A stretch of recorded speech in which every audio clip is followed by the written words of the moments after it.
Hey everybody, Happy New Year and welcome back to the unboxing table here on JORC.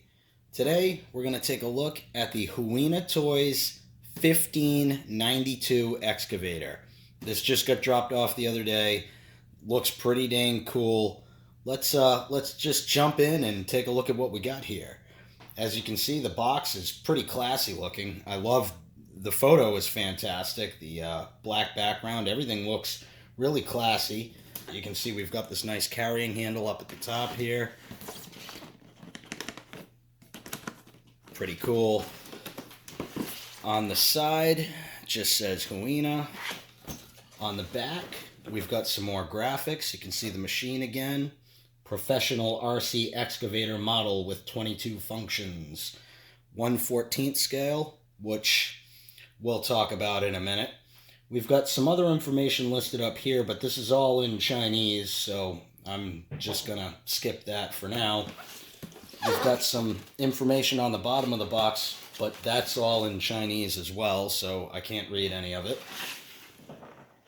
This side, again, just says HUINA, and we're back to the front. A really classy looking box. I like the carrying handle. Pretty cool presentation so far. Let's see what's inside the box. I already cracked the tape, so we'll pop this sucker right on out. Alright, opening the lid. Right on top, we've got our instruction manual. So let's take a quick look at this. You can see page 1, we're dealing with the functions of the remote, putting batteries in it, putting the battery in the machine. The next page, just some lipo care, charging the battery, attaching the different available attachments that you can get for it. There's a couple of different claws. There's a breaker hammer. Oh, that's nice. Here's a diagram showing you every function on the controller and what it does to the machine. So that's pretty cool. And that's the end, but I mean, that's pretty much all you need to know. Good little instruction manual. I like it. Let's get to the main article here, though. All right. And there we go. There's the machine in its styrofoam packaging. Wow. That's very detailed. All right. So the battery. Looks like we have a little 2-cell dual 18650 1200 milliamp hour 7.4 volt battery. So that's going to do pretty well in this machine, I think. These excavators don't use a ton of power, so this is probably going to last you a good long time. We've got our standard little USB charger here. Plugs right into the balance lead on the battery. Plugs right into any USB charger. Charge your battery right up. Good to go. We've got our controller. Alright. The controller feels, it doesn't have much weight to it. It is what it is, but the controls feel nice. The buttons feel responsive. They're not sticky. The joysticks feel good. They return back to center pretty quickly, pretty easily. Not bad. This is kind of standard course for these RC excavators. You get a controller like this, and so far out of all of them, this one seems like it's one of the nicer. Not bad. But enough about the accessories. Let's talk about the machine itself, because this thing looks fantastic. So first off, the bucket is metal. The stick, the boom, the housing, and the roller track assembly are all plastic. But I do need to say that this machine has a decent bit of weight to it for a plastic excavator. And the one good thing about plastic is that you get really crisp detail lines. So this body just looks fantastic. It really does. You can see the separately applied handrails down the sides here, separately applied mirrors. You can see the cab guards in the front and on top. Got a little separately applied light here. Non-functional, but it still looks cool. The exhaust. You can see the back of the machine here. Again, tons of detail. All of the mold lines that would be on the real machine are on there. You can see on this side, more separately applied handrails going up the side, separately applied step. Hydraulic lines, which look fantastic. The detail down on the roller track assembly. Again, forgive the styrofoam, which is all over the place, but you can see the separately applied air cleaners. Just the amount of detail on this machine is really, really cool. We'll turn it and get a front view of the cab there. It's got its safety guard on the front. Looks great. I do have one gripe about this. HUINA sells this as a 1/14 scale, and it's not even close. It's just not even close. I've got a HUINA 1570 right here, which is the same as a 1550, but it's got the timber grab instead of a bucket. Even this, which is sold as a 1/14 scale, is not 1/14 scale. It's too small. This machine, compared to that, it's not... I'm not sure I understand where they're getting 1/14 on all their products, because it just isn't correct. To further emphasize the point, I'll bring another model onto the table, show you what I'm talking about. Alright, now the truck in the background is a 1/14 scale Tamiya Grand Hauler. And this is a pretty accurate 1/14 scale vehicle. Now let's compare the 1592 to that. It just doesn't make a whole lot of sense. If you've ever been around vehicles like this in real life, you would know that this is monstrous. Something like this is massive. It would tower over a semi-truck like this. This is a true 1/14 scale model. This is just not even close. And for further reference, again, here's our HUINA 1570 next to a 1/14 scale semi-truck.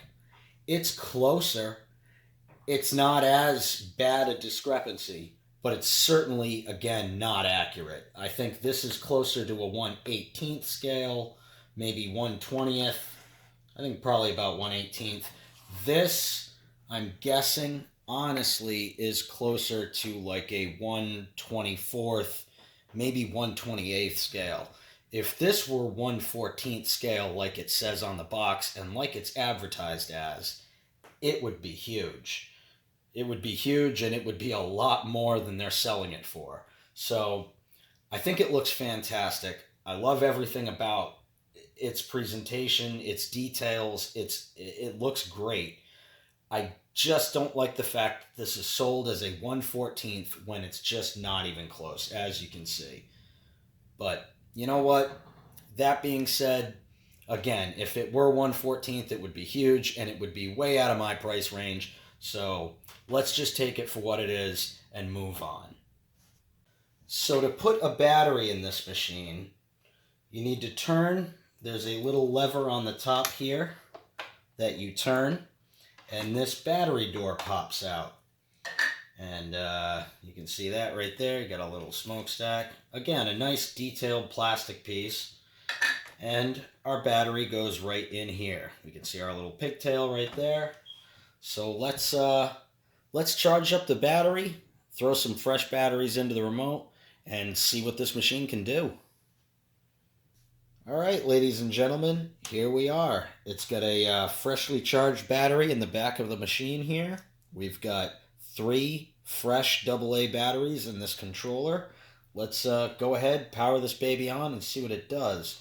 Now I'm going to turn the controller on first, the machine on second. There's a power switch right here under the back of the machine that you just flip on, turns right on. I think when I power this on, it's going to beep and let us know that it's connected to the controller, bound to it, and then the sound unit is going to be on. I'm going to run through some functions with the sound on, and then we'll figure out how to turn it off and talk about what the machine is doing.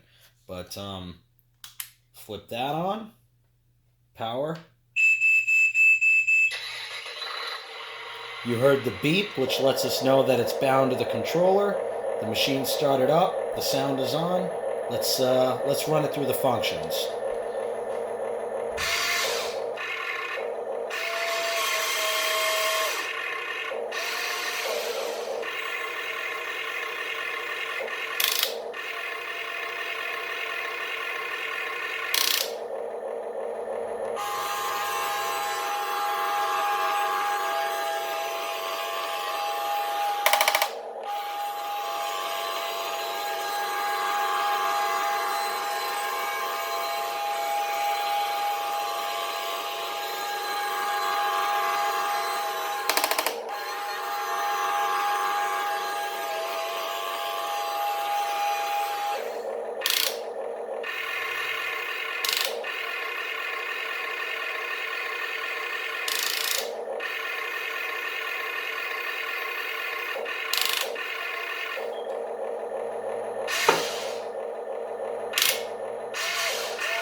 So it looks like this button right here controls our sound.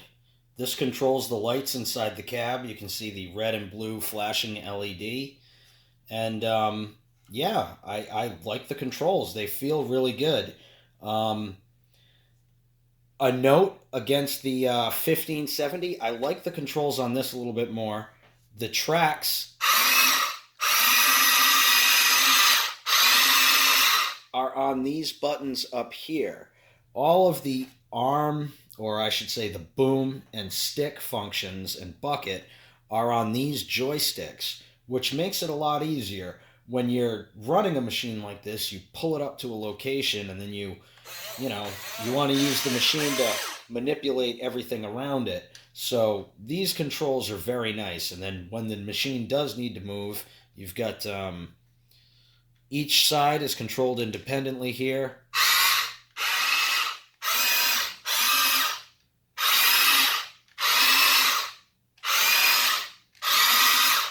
So you've got full control of both sides independently, and yeah, I like this. I will say that when the machine is driving, it's loud. That's a lot louder than the 1570, but I'm not sure that really matters. It's really smooth when you use it.